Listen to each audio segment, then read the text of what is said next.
I know Emily's with you. Where are you going? The wide selection of Netflix thrillers may be daunting when you decide on your next film. Who's this? It's me. No, it was me. These low-key film picks may make the process a bit easier. Gerald's Game. Based on Stephen King's 1992 novel, long considered to be incapable of film adaptation, Gerald's Game expertly taps into elements of psychological horror. All the while, the majority of the movie's events take place within a single room. Married couple Jesse and Gerald Burlingame decide to partake in some intimate foreplay at an isolated lake house. It takes a turn for the worse when Gerald suffers a heart attack and dies. We were happy once, weren't we? Gerald? What? What's happening? Gerald! While Jesse is left handcuffed to the bed, succumbing to her mental delusions. Back off! A nightmarish and suspenseful story, the film ultimately succeeds due to a noteworthy leading performance from Carla Gugino. I don't feel at home in this world anymore. Thriller fanatics looking for a more comedic approach to the film genre will likely enjoy the quirks of I don't feel at home in this world anymore. I'm not letting you shoot anyone. Anyone else.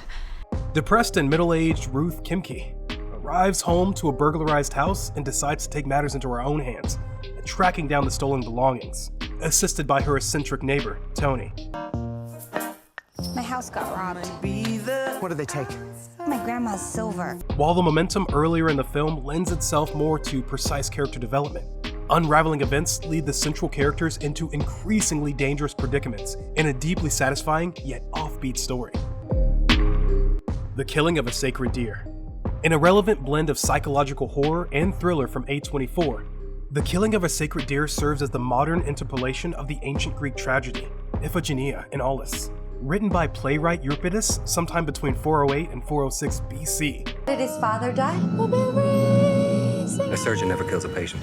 An anesthesiologist can kill a patient, but a surgeon never can. Cardiac surgeon Stephen Murphy has befriended and regularly meets with teenager Martin Lang, unbeknownst to Stephen's wife and children. And their continued interactions cause Stephen's immediate family members to progressively fall ill without any explanation. Don't be scared, Mom. You'll see. You won't be able to move either. But you'll get used to it. The bizarre personalities of the central characters and their unusual, robust lines of dialogue. Yeah, I'm really sorry about Bod. It's nothing serious. No, it is. Are seemingly characteristic of director Yorgos Lanthimos' works, and their idiosyncratic decisions arguably make even the most mundane actions appear truly unsettling. I'm Thinking of Ending Things. The latest work from well-known writer and director Charlie Kaufman, psychological thriller I'm Thinking of Ending Things explores Kaufman's usual themes of human nature and identity. I'm thinking of ending things. Huh? What? Did you say something? I don't think so. Weird. Adapted from author Ian Reid's 2016 novel of the same name, audiences are introduced to a young woman on a trip with her boyfriend Jake to meet his parents for the first time at their isolated farm. As their film's unfolding narrative depicts the young woman questioning her understanding of Jake and her own existence. Who's this? It's me. No, it was me. Scenes of a janitor working at high school are interwoven throughout, arguably a thriller in the more complex and metaphysical sense. Excuse me? You don't have to go I don't have to go where? forward. I'm Thinking of Anything rewards those who appreciate Kaufman's surrealist approach and can dive into this emotional piece with an open mind.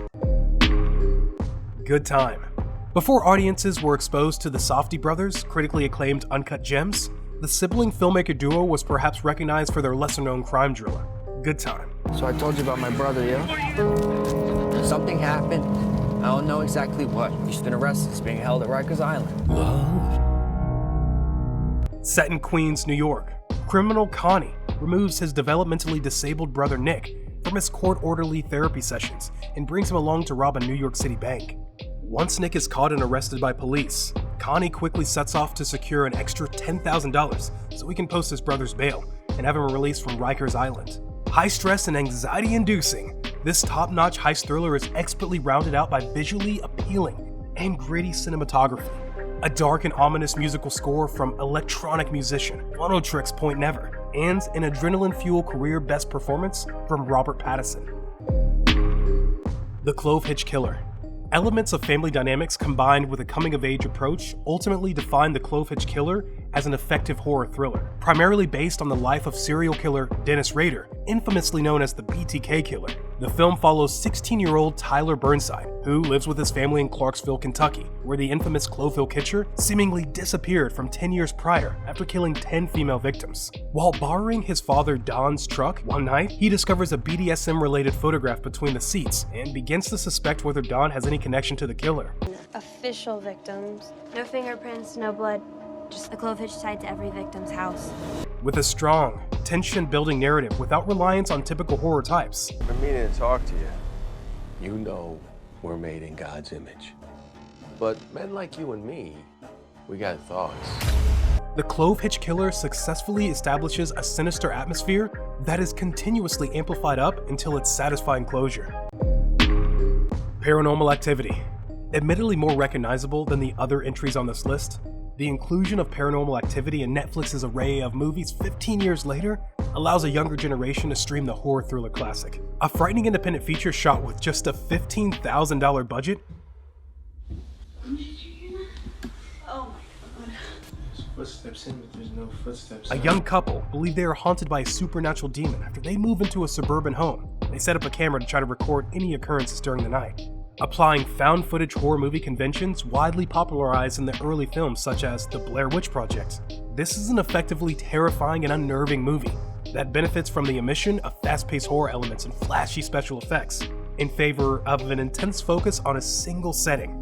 It should be noted that this may not be an ideal pick for casual audiences.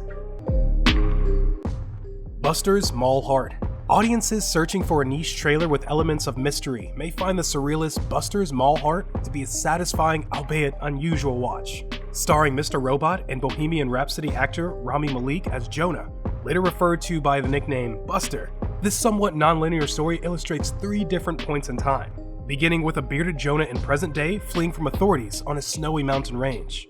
Glimpses into the earliest memories depict him as a family man, pining for a secluded lifestyle in a remote environment, and cuts to a midpoint revealing his character on a boat in the middle of the ocean. While the transitions between these timelines create a complex story, the emotional buildup remains consistent throughout, and skillfully untangles the narrative thread surrounding Jonah's transformation. The Guilty. A suspenseful thriller, at times, is most effective when intense visuals are omitted in favor of pressure cooking situations, in a single setting. Is there someone with you? Uh-huh. Does the person you with know you called us? No.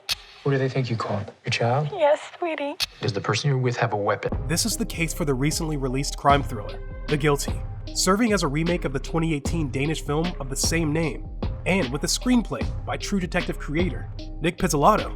The story follows demoted police officer Joe Baylor, working the night shift at a 911 call center, when Joe receives a call from a woman claiming to have been abducted. I know Emily is with you. Where are you going? The narrative pacing accelerates as he focuses on handling the emergency situation. The core strength of this thriller is rooted in Jake Gyllenhaal's superb performance restricted within the confinements of the call center. Identity. As a neo-noir thriller presented through a dark and gloomy tone, Identity flips through the traditional whodunit plot device on its head, loosely derived from Agatha Christie's historically significant 1939 mystery, And Then There Were None. 10 strangers find themselves stranded at a remote Nevada motel, where a mysterious killer offs each guest, one by one. Like what? My birthday next week. Me too. Me too. Yeah. Intercuts of a parallel timeline throughout the story also depicts a mass murderer awaiting the verdict on a trial, determining its fate. For a film released nearly 2 decades ago, the narrative storytelling takes a daring approach in creating an original take on a classic premise, and the first 2 acts of the plot effectively set up a shocking conclusion. That's it, guys. If you like this video, kindly give it a thumbs up, and make sure to like and subscribe to the channel. Thank you.